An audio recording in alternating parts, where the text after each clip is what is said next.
A woman on TikTok accuses her partner of gaslighting, and the internet erupts. But this isn't a story about abuse. It's about how our well-intentioned vocabulary is quietly sabotaging our relationships. In early 2023, a TikTok video sparked a cultural firestorm. A woman calmly tells her partner, "I feel like you're gaslighting me by saying I'm overreacting." The comments don't rally behind her. Instead, critics accuse her of weaponizing therapy speak to shut down disagreement. This moment reveals a growing tension. Psychological language, designed to heal, is now being used as a weapon in everyday conflicts. The democratization of terms like trauma, boundaries, and narcissist has moved from therapy offices to TikTok feeds. And while destigmatizing mental health is a victory, research shows that casual misuse of clinical terms can harm the very relationships they aim to protect. What happens when good intentions collide with cognitive reality? Therapy speak didn't appear overnight. Its roots stretch back to the self-help movements of the 1960s and 1970s, which introduced concepts like codependency and inner child to the public. But today's explosion is different. Social media platforms like TikTok and YouTube have become the primary educators, often bypassing trained professionals entirely. Creators with no clinical credentials distill complex diagnostic criteria into 60-second videos, reaching millions. A 2022 Pew Research survey shows that 42% of young adults feel more comfortable discussing mental health thanks to this content. Yet 67% admit to using clinical terms without fully understanding them. This gap between awareness and accuracy breeds miscommunication, turning healing language into a source of confusion. Psychologists warn of diagnostic inflation, the tendency to apply clinical labels to normal human behavior. A landmark study by Wakefield found that 71% of laypeople misidentified normal grief as major depressive disorder. This isn't harmless.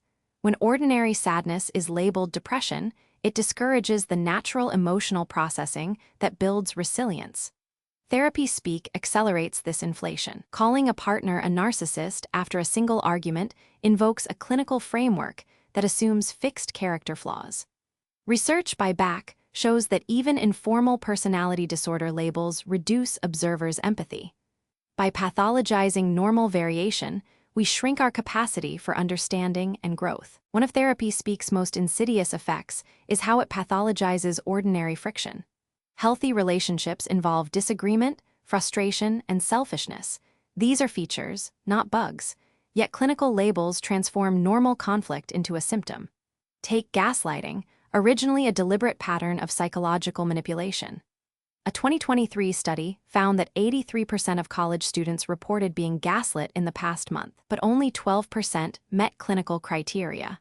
The rest were simple disagreements or misunderstandings. This inflation has real consequences. Genuine abuse victims are dismissed because everyone says they are being gaslit.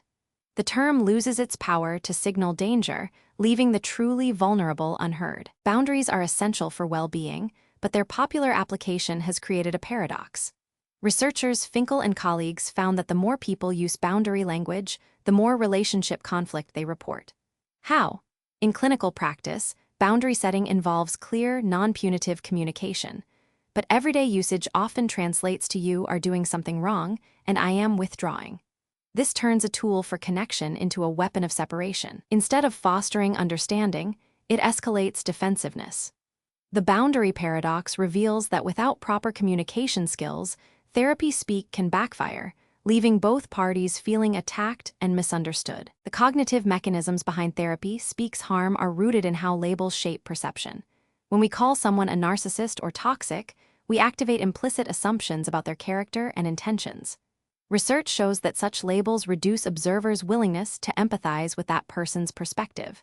Instead of seeing a partner who is frustrated, we see a toxic person. This shift from behavior to identity makes resolution harder. Empathy requires nuance, but clinical labels simplify complex human interactions into black and white judgments. The result? Relationships suffer, and the very understanding therapy speak aims to promote is undermined. Beyond individual relationships, therapy speak has broader cultural costs. When clinical terms are diluted, they lose their power to signal genuine distress. A person experiencing actual trauma may struggle to be taken seriously in a world where trauma describes everyday discomfort. This trivialization can discourage people from seeking professional help. Moreover, it creates a culture of overpathologization, where normal emotions are seen as disorders. The very language that once offered solace now fosters isolation. Understanding these hidden costs is crucial for reclaiming psychology's vocabulary as a tool for healing, not harm. So how do we use therapy speak without causing harm? The answer lies in intention and precision. Before applying a clinical label, ask, does this term accurately describe a pattern, or am I reacting to a single event? Seek to understand before diagnosing.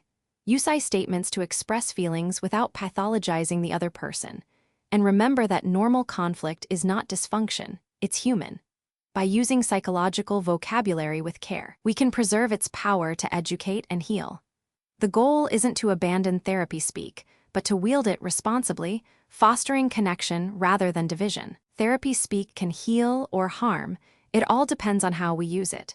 If you found this exploration valuable, share it with someone who might need to hear it.